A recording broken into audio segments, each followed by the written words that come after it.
Sa Mars, may malupit na pagsabog na nagaganap sa pulang kalupaan nito na nagpapadala sa unang spherical ng planeta sa kalawakan. Ang magkasunod na mag-asawang Ingles na sina Amy at George ay gumamit ng teleskopyo na kanilang kapitbahay na si Ogilvy upang masilayan ang ulap ng usok. Pagkatapos ihambing ang kanilang natuklasan sa mga ulat noong 1894 at 1898, ibinigay ni Ogilvy sa kanila ang isang larawan ng Mars na nagbigay ng mainit na pagbati. Pagkasuklam sa paraan kung paano sila itinuturing ng kanilang mga kapitbahay, bumalik ang mag-asawa sa kanilang tahanan habang umaalis na mula sa Mars ang isang bagay at nagsisimula na ang paglalakbay nito sa kalawakan. Kinabukasan, nag-report si George sa kanyang trabaho sa pahayagan ng kanilang komunidad, kung saan binigyan siya ng gawaing magkandak ng malawakang investigasyon ukol sa kamakailang insidente sa bangko. Gayunpaman, nang malaman niyang may ibang reporter na darating na may koneksyon sa Admiralty dahil kapatid dito ang nagtatrabaho doon at maaring magkaroon ng impormasyon mula sa looban, nag-alok siya na pumunta sa Admiralty. Sandali pa naghihintay si George na matapos ang pag-uusap ng kanyang kapatid na si Frederick bago ito lapitan upang magkaroon sila ng pribadong pag-uusap tungkol sa kamakailang atake ng Russia at ang Anglo-Saxon na supremasya.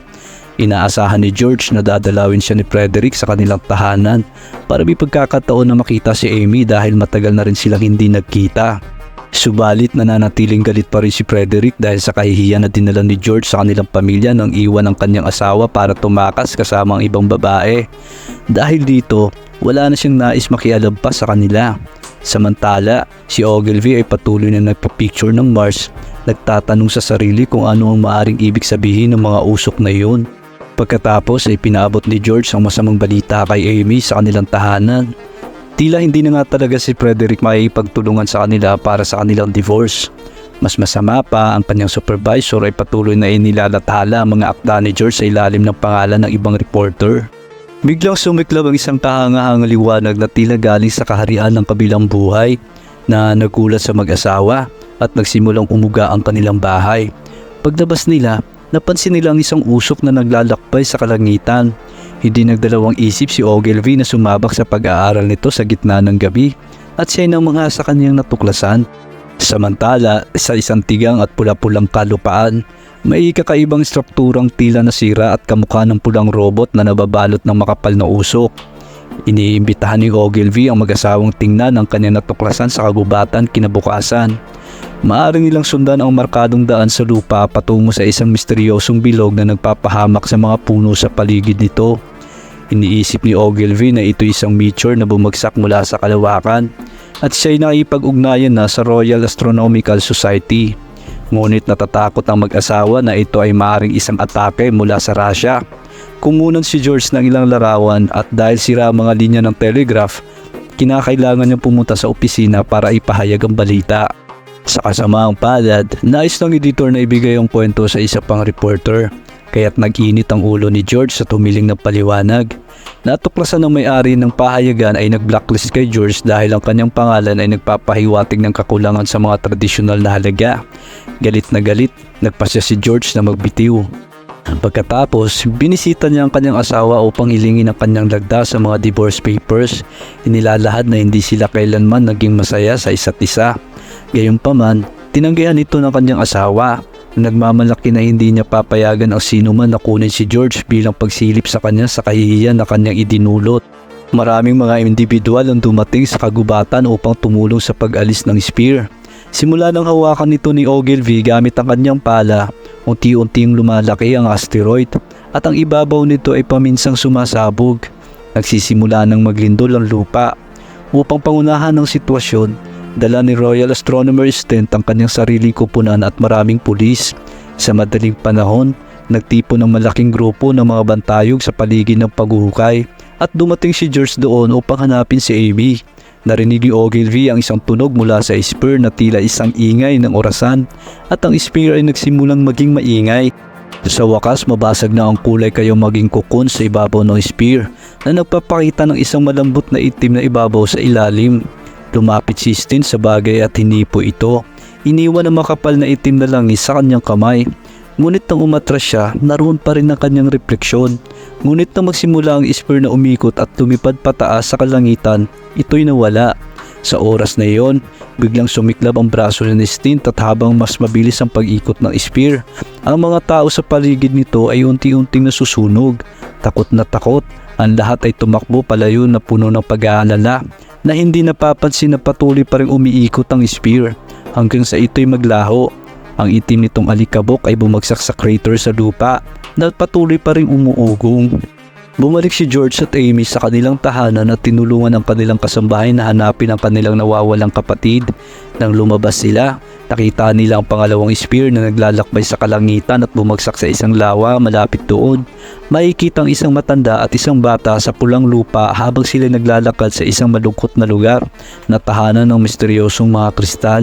Sa huli, natagpuan nila ang kanilang sarili sa gitna ng mga labi ng isang lungsod habang hinahanap ang isang ligtas na lugar. Kinabukasan, nung bumalik si George sa kagubatan upang hanapin si Ogilvy, natuklasan niya na ini-enclose na ito sa isang artillery unit at isinasagawa ang pangyayari na parang isang pangkaraniwang sunog sa kagubatan. Sa kanyang paghahanap kay Ogilvy sa kanilang tahanan, natuklasan din ni Jay ng lahat ng mga larawan ng Mars na sa palagay niya ay nagbibigay ng karagdagang ebidensya na ang spear ay may alien na pinagmulan. Bigla na lamang nagsimulang magliwanag at kumilos ang crater sa kagubatan. Tila nagpapakita ng isang bagay na nakatago sa ilalim nito. Dumating si Frederick sa opisina ng pahayagan upang hanapin si George at natuklasan na wala na ito roon. Nagsisisi siya sa pag-iwan sa kanyang kapatid sa mga oras ng pangangailangan pagkatapos tignan ang lamesa at natagpuan ng isang litrato nila noong bata pa sila. Tinukoy ng editor sa isang mapa na malapit sa bahay ni George na ganapang pagsabog. Nagtagpo sina George at Amy sa bayan upang pag-usapan ang kinabukasan nang biglang magulat sa isang kakaibang ingay.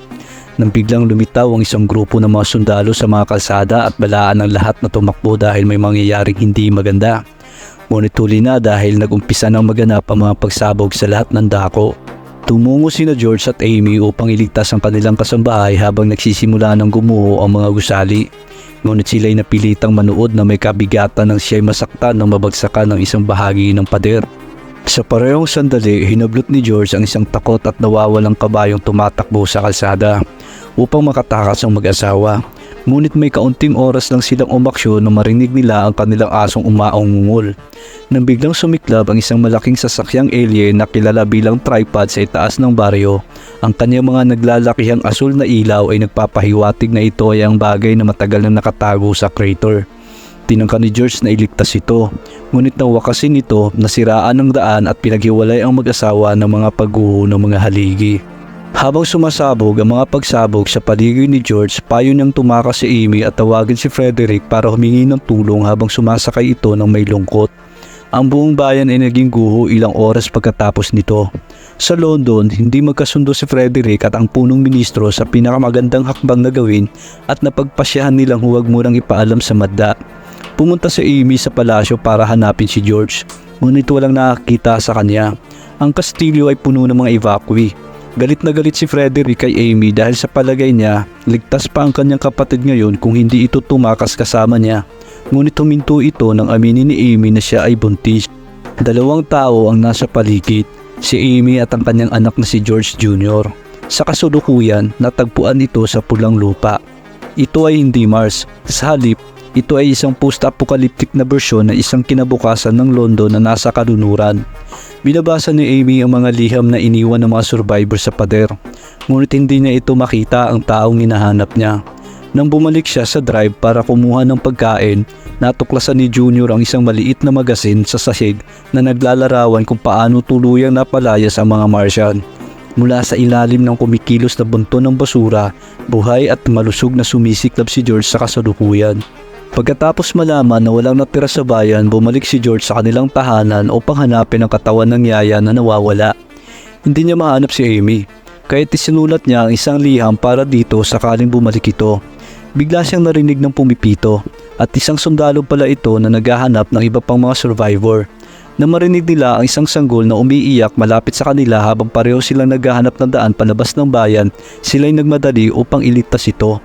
Sa kasamaang palad, nagpakita ulit ang tripod na pilit silang pinapara sa likod ng isang estruktura.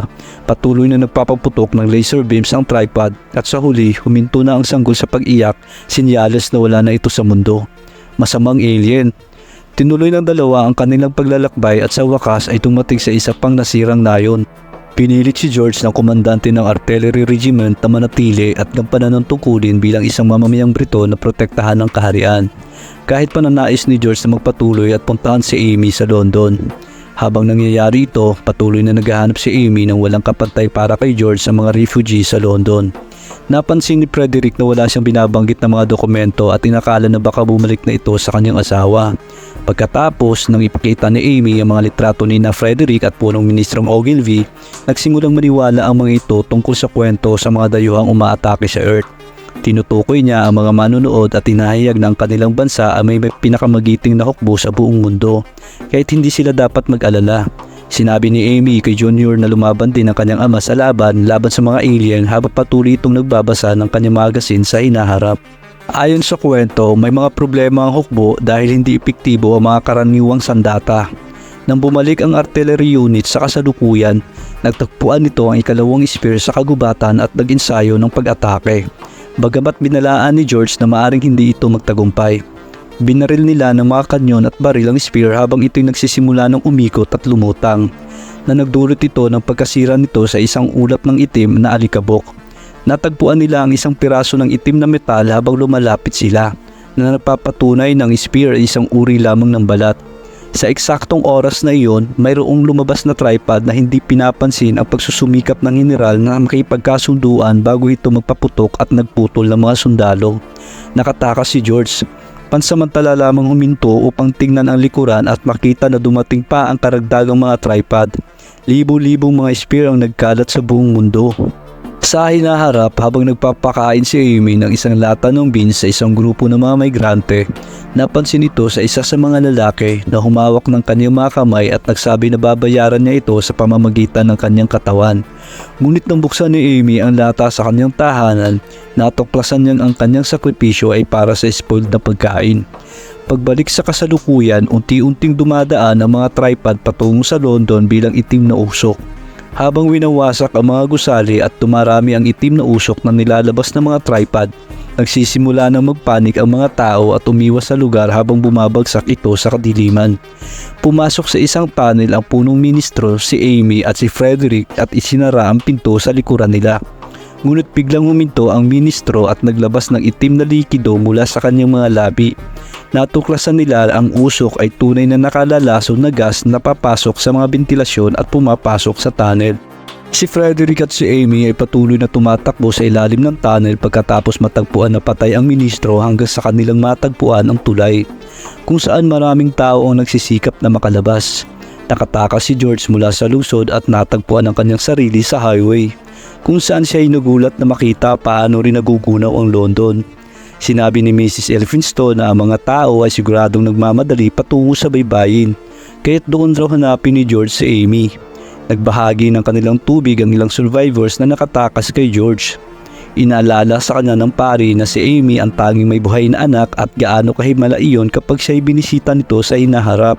Ipinabatid din dito na may isang survivor na pumunta sa simbahan upang humiling kay Amy na nagulat dito dahil inakala niyang lahat ng kanyang mga minamahal ay pumanaw na. Kinuha ni Amy ang liham ni George upang basahin ito ulit pagkatapos ng pag-alis ng pari. Pagdating nila sa baybayin kung saan libo-libong tao ang nagsusumikap na makatawid sa mga rescue boat, tinulungan ni George ang isang mag-asawang may sakit na magpatuloy sa kanilang daan. Lumapit si Frederick sa isang sundalo upang humingi ng update habang lahat ay nagmamadali sa kanilang mga pwesto at narinig niyang lahat ng gusali ng pamahalaan ay winasak. Dahil wala sa sandatahang lakas ang makapagsusugat sa mga tripod, sila'y walang magawa. Hinimok ni Frederick si Amy na sumakay sa isang bangka kahit na sa kanyang nais na magpatuloy ang paghahanap kay George dahil sa kanyang paniniwala na ang sanggol ang dapat unahin. Nang matinig ni George si Frederick at malaman ang tungkol sa bangka, nagsimula siyang tawagin ang pangalan ni Amy. Nang marinig siya ni Amy, pareho silang biglang lumubog sa dagat upang magkasamang magkabati. Bigla may isang pagsabog at lumitaw rin ang mga tripod sa baybayin. Maraming mga bangka ang tinamaan ng mga beams at bumaliktad. Ngunit naging matagumpay sina George at Amy sa pag-save sa isang batang babae na ang pangalan ay Lillian, bago sila tumakbo pabalik sa baybayin para makita kung paano natalo ang isang mga tripod at bumagsak sa lupa. Habang patuloy na binobomba ng iba pang mga tripod ang lugar at bigla ring nagugulat sa lupa kapag sila'y pinaputukan. Muling nagkakasama ang mga grupo kay Frederick at nagsimula silang tumakbo palayo. Hinihintay ni Amy ang taong humiling sa kanya sa hinaharap na siyang si Ogilvy. Siya'y nawawala dahil siya'y nagkasakit at pagkatapos ng kanyang pagbabalik, siya ay sumali sa pamahalaan upang magtrabaho sa pagdevelop ng mga bagong armas. Kahit ang mga opisina ng gobyerno ay nauubusan na rin ng pagkain, kaya't siya'y nagdesisyon na bumalik. Nag-respond si Amy na nawala niya si George pagkatapos ng tigmaan at hindi na ito nakita pang muli nang itanong ito sa kanya ni Ogilvy. Ang dahilan kung bakit mali ang alaala ng mga tao sa mga pangyayari ay pinaliwanag ni Ogilvy. Hindi ito isang malaking tagumpay sa isang labanan. Ito ay isang binhi dahil sa lahat ay kulay pula, walang mga pagsilang at tanging ang mga misteryosong piraso ang tumutubo sa lupa. Ang kanyang argumento ay nagsasabing ginagamit ng mga dayuhan ang mga itim na usok upang sirain ang planeta at gawin itong isang bagong Mars. Tinanong ni Amy kung totoong natalo ng hukbo ang mga dayuhan at pinansin na maraming mga tao ang may sakit noong panahon na yun. Habang kinakausap si Amy, bigla itong kumukuha ng mga sample at nagsisimulang mag-research sa paksa. Ipiniliwanag niya na nakatakas siya sa pamamagitan ng pagsusumpa sa ilog at tinanong si Amy kung paano siya nakatakas. Ngunit ito ay sumagot na hindi niya na maalala. Sa kasalukuyan, ang isang malakas na bagyo ay nagpapaitim sa langit habang ang grupo ni George kasama si Mrs. Elphinstone ay bumalik sa bayan upang magtago sa loob ng isang bahay. Ang gripo ay hindi gumagana, ngunit ito hindi naman mahalaga dahil makakapagpahinga naman sila. Lahat ay nagmamadali na magtago sa likod ng mga kasangkapan habang nagsisimula ng umuuga-uga ang mga gusali at ang isang tripod ay naglalabas ng kanyang matinding ilaw mula sa bintana. Maingat na naglalagay ng mga takip ang mga matatanda pagkatapos nito dahil sa pag-aakala na wala ng tao, kahit na hindi nila alam na may isang mapanganib na bagay na bumababa mula sa hagdanan. Kinabukasan, kahit alas 9 na ng umaga, nagigising ang grupo at napagtanto nilang madilim pa rin. Paglabas nila, napagtanto nilang nawawala ng araw at ang kalupaan ay nagsusumiklab ng itim na usok. May isang nabuwal na tripod rin sa labas ng bahay. At dahil wala sa mga miyembro ng hukbo ang nasa paligid, hindi nila alam kung ano ang pumatay dito. Nagtaka si George kung ang karamdaman na nararamdaman nila ni Mrs. Elphinstone ay may kinalaman sa iniinom nilang tubig. Nang marinig ni Amy at Frederick ang isang tunog, una nilang inakala na ito'y mula sa pintuang nauupos na. Sa pag-aakalang ito, kanilang inikot ang bahay upang humanap ng makakain. Subalit sa dilim, may isang kakaibang halimaw na nagmamasid sa kanila. Lumalakas ang ingay habang sila'y umaakyat. Maingat na pumasok si Amy sa isang kwarto. Ngunit na siya'y nagulat nang makita ang bangkay sa bintana. Nang si Frederick ay pumunta upang tignan nito, napagtanto nila na maraming mga bangkay ng mga refugees sa bubong at ang tanging mga dayuhan lamang ang maaaring nagtapon neto. Agad silang bumalik sa kusina upang magtago sa ilalim ng mesa kasama si George at Lillian matapos marinig ang malakas na ingay mula sa mga tripod. Ang ilaw na nagmumula sa bintana ay napansin ni Mrs. Elphinstone bagamat siya'y labis na mahina upang makaalis. Pagkatapos, isang kahabugan ng halimaw na dayuhan ang humatak sa bangkay ni Mrs. Elphinstone na wala ng buhay na katawan pagkatapos itong saksakin gamit ang kuko at gamitin ng stinger upang kunin ang kanyang buhay. Sa hinaharap, magiging labis na nag-aalala si Amy kay Junior dahil sa kanyang karamdaman at mas lalong lumala ito dahil sa gutom. Habang patuloy na tinitignan ni Ogilvy ang Mars sa kanyang telescope, napapaligiran siya ng mga labi ng may mga sakit na dinadala na papalayasin upang sunugin. Nagtataka si Amy kung itong karamdaman ay maaaring pumatay din sa mga dayuhan. Kaya't hiniling niyang kunin ni Ogilvy ang mga serum mula sa mga may sakit. Sinasabi niyang siya ay may natatandaan kung paano siya nakatakas. Ayaw na lang talagang isipin ito. Sa pag-asang mapaniwala si Ogilvy, ipinagpapatuloy niya ang kanyang kwento. Sa kasalukuyan, magkaiba ang pananaw ni George at Frederick sa tamang hakbang na dapat gawin. Naniniwala si George na ang paglusob ng mga dayuhan ay parusa ng global na kalupitan ng Britanya. Hindi katulad ng opinyon ni Frederick na dapat nilang gawing bomba ang langis ng ilaw at lumaban. Kailangang maghiwalay si Amy sa dalawang lalaki nang sila'y pareho mawalan ng kontrol at ipaalam sa kanila na ang pag-alis ang pinakamabuting hakbang. Habang nag-aatubiling lumapit sa grupo sa pinto, nakakita sila ng isang dayuhang naglalakad ng kakaiba sa kalsada. Marahil ay dahil na rin sa karamdaman. Nang malaman ni Lillian na nawala niya ang kanyang laruan, agad siyang pinatay na isang dayuhang lumitaw sa kanyang likuran habang ito'y bumabalik para kunin ito. Hinahanap ni Frederick ang ikalawang dayuhan sa pamamagitan ng pagtapon ng kanyang gawaing explosive dito habang tumatakas ang tatlong nabubuhay pa na mga matanda. Agad na pinatay si Frederick ng halimaw na hindi nasasaktan ng mga apoy. Nang tumakbo si George at Amy papunta sa kaligtasan sa loob ng isa pang gusali, napagtanto ni Amy ang maraming bahid sa balat ni George. Nagpapakita kung gaano nakalala ang kanyang karamdaman. Si Amy ay napagtanto na may mga dayuhan na kumakain sa katawan ni Frederick habang ito'y tinitignan sa labas ng bintana at natuklasan nila na umaalis lang ang mga dayuhan kapag kinakailangan nila kumain. Sila ay pinapatay kapag kinakain ang laman ng mga taong may sakit. Napapasabik si George habang ilang oras ang lumilipas na walang pagkakataon na makatakas dahil nasa labas pa rin ang mga halimaw. Nagpasya siyang ipagkatiwala na ang kanyang sarili dahil hindi niya na kinakaya ang mga tinig sa kanyang isipan at siya ay masakit na upang makatakas si Amy at ang bata. Sinusubukan siyang pigilan ni Amy sa pamamagitan ng paghampas sa kanya, ngunit siya ay simpleng hinahalikan nito bago ito umalis. Si Amy ay naguguluhan habang pinapanood ang pag-atake at pagkait sa kanya ng dayuhan. Ngunit hindi niya pinababayaang maging walang kabuluhan ang sakripisyo nito at umalis. Ligtas siyang lumabas ng bayan at dumating sa kanilang dating cottage kung saan natagpuan niya ang liham na nagpapaiyak sa kanya.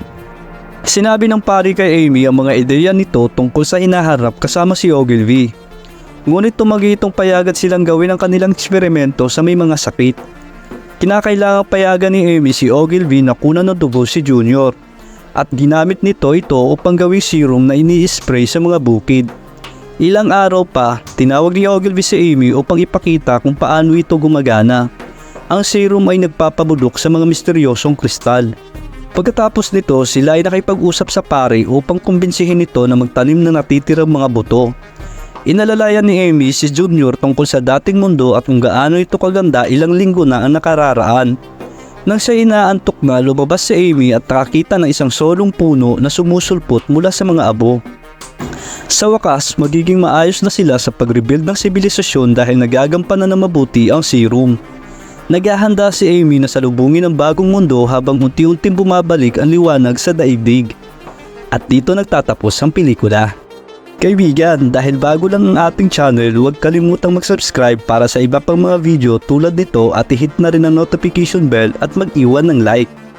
Maraming salamat sa panunood!